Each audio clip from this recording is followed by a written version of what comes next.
Merci beaucoup d'être venus si nombreux ce soir. On est très honorés d'avoir autant d'attention et très heureux de pouvoir parler d'un sujet très important. En plus, à une période très importante. Comme vous le savez,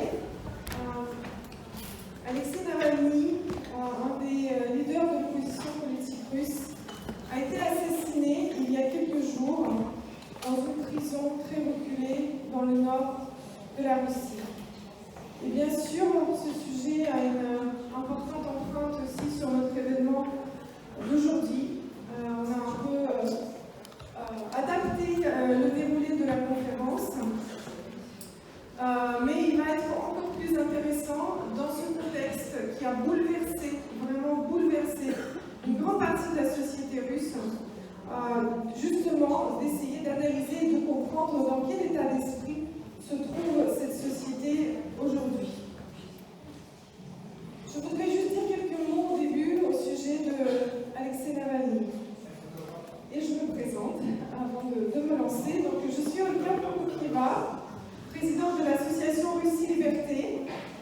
Russie Liberté qui est une association française qui est née en 2012 et qui œuvre pour le développement d'une démocratie en Russie et plus exactement, on soutient les mouvements de la société civile russe. On se fait le porte-voix de la société civile russe et on œuvre beaucoup en soutien aux prisonniers politiques et à tous ceux et toutes celles qui sont réprimés par le régime du Kremlin actuel.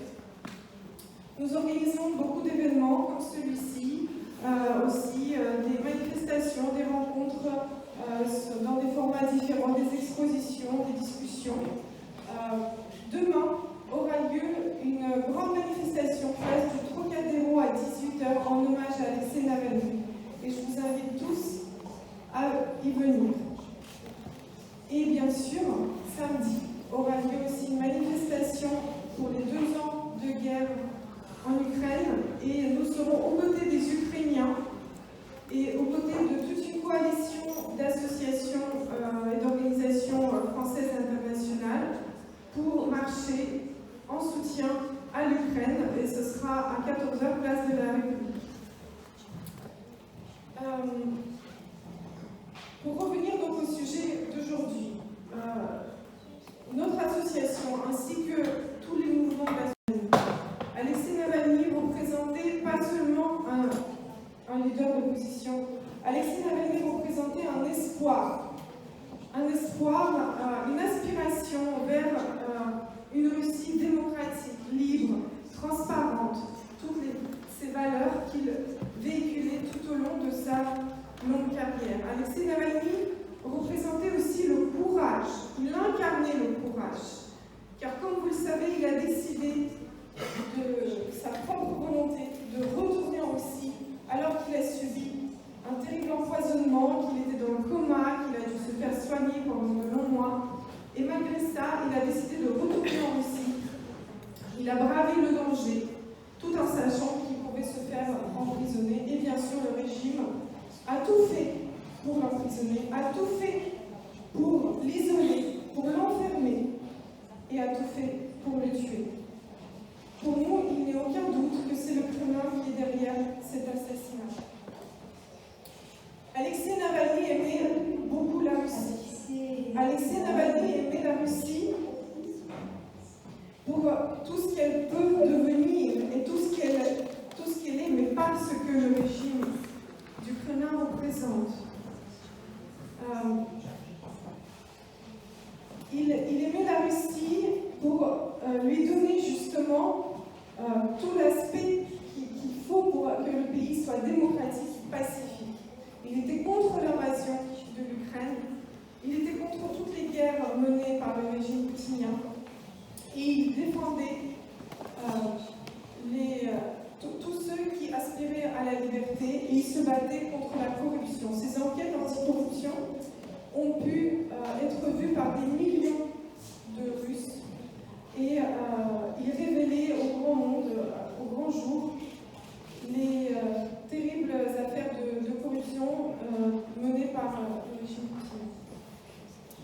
Nous avons aujourd'hui l'honneur de recevoir son avocate, Olga Mikhailova, qui a commencé à défendre Alexei il y a 16 ans, dès l'affaire Kirovlès, qui est une affaire dans laquelle vous avez peut-être entendu, et aussi mêlé une société de cosmétiques française, Yves Rocher.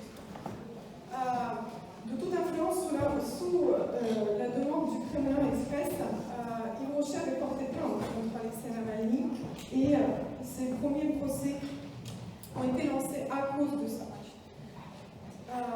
Et la société Yves Rocher a largement contribué à inculper Alexei et ses partenaires.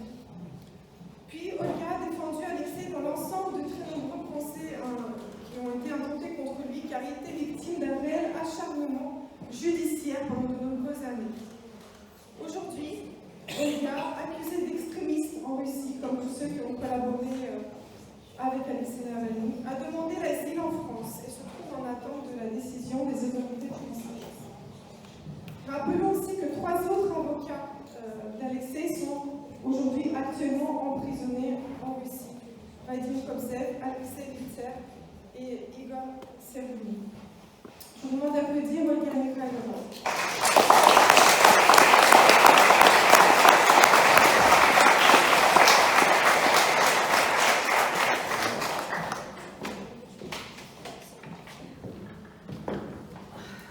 Спасибо большое, что вы сегодня пришли. Спасибо, что дали возможность мне сказать несколько слов в память о моем подзащитном Алексее Навальном.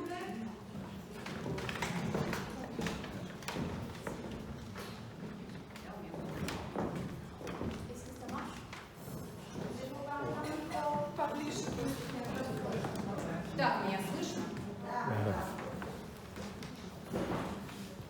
Я 16 лет была рядом с Алексеем Навальным, была его адвокатом с 2007 года по октябрь 2023 года. Но 13 октября 2023 года, совсем недавно, власти совершили беспрецедентную атаку на адвокатов, на его адвокатов, которые защищали его долгие годы. Теперь мы участники его экстремистского сообщества, и в отношении всех адвокатов Алексея суды приняли решение о содержании под стражей. И на самом деле это был тревожный сигнал, и 4 месяца назад меня лишили возможности его защищать. Алексей Навальный не похож на обычных людей. Это железный человек. Все испытания он принимал стойко и всегда воодушевлял всех людей. Он мог просто и четко донести свои мысли и взгляды до огромного количества разных людей. Он мечтал о прекрасной России будущего. Он мечтал и пытался заразить всех своей мечтой. Он поставил перед собой цель и уверенно шел к этой цели. Его ничто не могло испугать и заставить свернуть с выбранного им пути. Merci beaucoup, merci d'être si nombreux, merci d'avoir cette occasion de vous parler en mémoire de mon client, Alexei Navalny. J'ai été à ses côtés pendant 16 ans. J'étais son avocat, de 2007 à octobre 2023. Mais le 13 octobre 2023, très récemment, les autorités ont lancé une attaque sans précédent contre ses avocats. Des avocats qui étaient à ses côtés depuis de longues années. Nous sommes désormais considérés comme des membres de son association extrémiste. Les tribunaux ont émis des ordres de détention à l'encontre de tous les avocats d'Alexei. C'était un signal alarmant. Il y a 4 mois, j'ai été privée de la possibilité de le défendre. Alexei Navalny n'était pas un homme comme les autres. C'est un homme de fer. Il a affronté toutes les épreuves avec courage. Il a toujours inspiré les autres. Il pouvait transmettre simplement et clairement ses pensées et ses opinions à un grand nombre de personnes très différentes. Il rêvait de la belle Russie de demain. Il rêvait et essayait de partager son rêve à tout le monde. Il s'est fixé un but et a marché avec confiance vers ce but. Rien ne pouvait l'effrayer et le faire dévier de ce chemin choisi. Мы прошли через много судов. Власти постоянно выдумывали все новые и новые обвинения, уголовные обвинения. Но, несмотря на всю абсурдность этих обвинений, он всегда от них защищался. Доказывал, что никаких преступлений не совершал. Для него было важно, чтобы было важно мнение людей. И именно людям он доказывал свою невиновность. Его не смогли испугать уголовные дела. Тогда власти отравили его запрещенным боевым химическим веществом. Но Алексей выжил и вернулся в Россию. Вернулся в Москву. В Берлине я ему сказала: тебя посадят на 10 лет. А он, улыбаясь, ответил: ты всегда говоришь, что меня посадят. Ну, будешь меня защищать.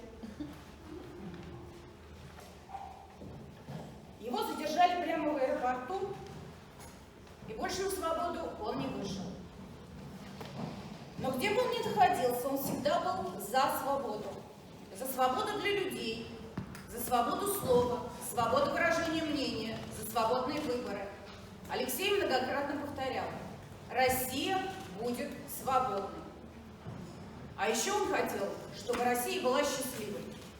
В последнем слове на одном из многочисленных уголовных дел он закончил свою речь словами: Россия будет счастливой.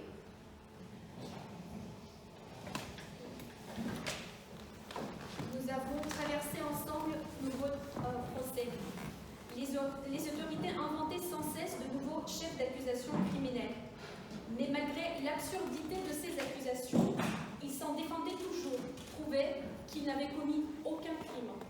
L'opinion des gens était importante pour lui, et c'est à eux qu'elle voulait prouver son innocence. Il ne pouvait pas être effrayé par des affaires criminelles. Les autorités l'ont ensuite... Mais Alexei a survécu et est rentré à Moscou.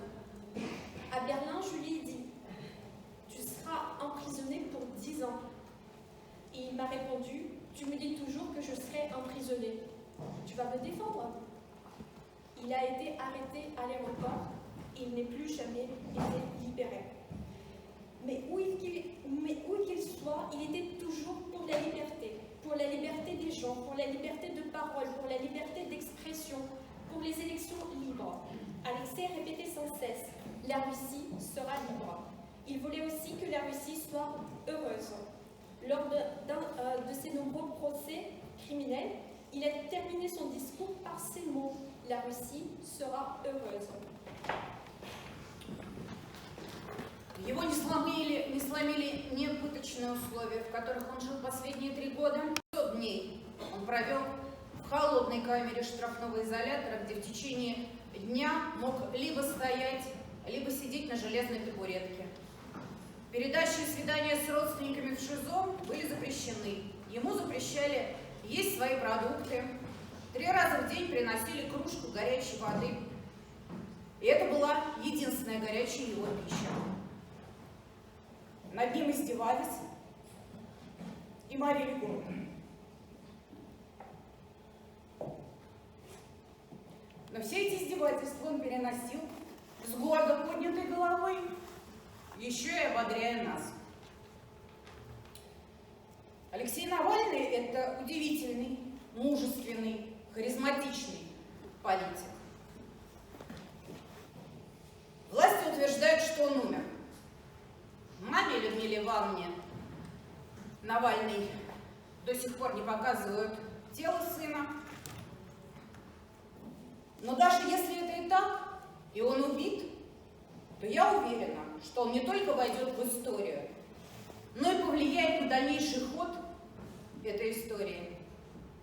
А Россия, как он и хотел, будет счастливой, свободной, прекрасной и обязательно верный. Он всегда говорил правду. Il n'a pas été brisé par les conditions de torture dans lesquelles il a vécu ces 3 dernières années, ni par la séparation avec ses proches. Il a passé environ 300 jours dans une cellule disciplinaire froide, un mita, où pendant la journée il pouvait se tenir debout ou s'asseoir sur un tabouret en fer. Les coulis alimentaires et les visites des proches étaient interdits à ce quartier disciplinaire. Il lui était interdit de manger de sa propre nourriture. 3 fois par jour, on lui apportait une tasse d'eau bouillante qui était son seul repas chaud par jour. On le harcelait, on le privait de la nourriture, mais il a supporté tous ces abus tête haute en nous encourageant. Alexei est un homme politique étonnant, courageux, charismatique. Les autorités affirment qu'il est mort. Sa mère, Ludmila Ivanovna, n'a pas été autorisée à voir le corps de son fils. Mais même si c'est vrai qu'il a été tué, je suis sûre qu'il ne restera pas seulement dans l'histoire, mais qu'il influencera le cours futur de cette histoire. Et la Russie, telle qu'il voulait, sera heureuse, libre, belle et forcément pacifique. Il a toujours dit la vérité.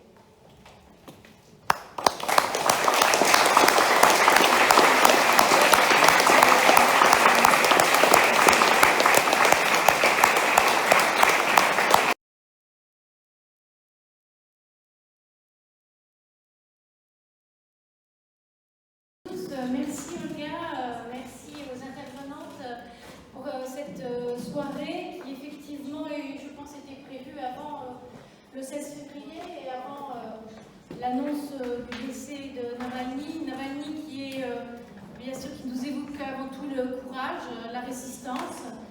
Et je faisais la réflexion en venant ici que en fait je n'arrivais pas à penser à lui au passé. Il était toujours là quelque part parce qu'il incarne justement cette résistance et l'évocation de son nom est très très puissante. Donc nous allons, j'espère, pouvoir continuer à donner son nom, à évoquer son nom. Je sais qu'il y a une pétition, je ne sais pas qui l'a lancée à Paris pour rebaptiser le boulevard Lannes en boulevard Alexei Navalny. Il y aura peut-être d'autres initiatives de ce genre, pourquoi pas. Mais avant tout, je pense aussi à tous les prisonniers politiques qui se trouvent en Russie. C'est pour ça que j'ai adressé cette lettre à la Douma. Elle devait partir avant le 16 février, demandant la libération de tous les prisonniers. Elle commençait par Navalny, Vladimir Karamurza, Ilya Yashin. Et finalement, nous avons dû donc la modifier suite à ce dramatique décès qui n'a rien, qui n'est pas dû au hasard, qui est le résultat de l'oppression qui sévit en Russie. Cette lettre, elle est surtout pour évoquer justement le nom et le sort des prisonniers politiques en Russie, pour que nous ne les oublions pas. J'ai peu d'espoir, je fais peu d'illusions quant au fait que les députés de la Douma, dont la plupart sont sous sanction, y répondent favorablement, mais elle est juste là pour dire que nous ne les oublions pas, que nous connaissons le sort qui est réservé à tous ceux qui élèvent leur voix et qu'à la veille des élections, nous rappelons, nous les députés français, notre attachement aux valeurs de la démocratie, au pluralisme, c'est-à-dire à la libre opinion de croire dans un parti politique ou un autre, et malheureusement c'est ce que nous ne connaîtrons pas dans les prochaines élections en Russie. Donc nous pensons à eux, je pense spécialement à Vladimir Karamurza, parce qu'on pourrait considérer, ne prenez pas ce message comme étant cynique, mais au contraire, mais il est prochain sur la liste, il est affaibli, en prison de régime sévère, et donc je crois qu'il faut continuer à donner des coups de boutoir, et c'est ce que nous ferons, je pense, au rassemblement prochain de demain sur la place du Trocadéro, donner des coups de boutoir à ce régime, donc en évoquant le nom des prisonniers politiques et bien sûr en continuant à soutenir l'Ukraine. Voilà, je vous remercie.